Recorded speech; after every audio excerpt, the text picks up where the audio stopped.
Gada balvu Pumpurs nominācijā par sasniegumiem interešu izglītībā saņēma austrumu cīņu studiju Džosui karatē un arī tās audzēknis Adiļs Maksīmovs. Mēs strādājam 13 gadi karatē, šo audzēkņu studijā, Bērnu jauniešu centra Kurzama, un mums tagad studija ir ap 130 cilvēks, kā viņi apmeklē. Tā ir no 4 līdz 50 gadi. Un es, protams, kopā ar viņam piedalos visu tā starpības čempionātus, tā ir pasaules čempionāts, tā ir Āzijas čempionāts, Eiropas čempionāts, tā ir Igaunijas, Lietuvas, Krievijas čempionāta.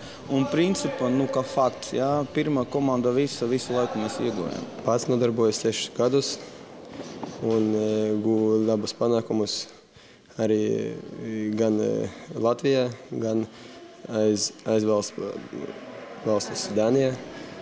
Viborgā notika pasaules čempionāts.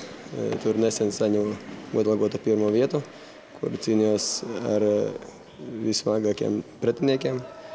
Gan arī Turcijā, kur Eirāzijas čempionāts notika arī kaujos, un tur arī saņēmu 1. vietu.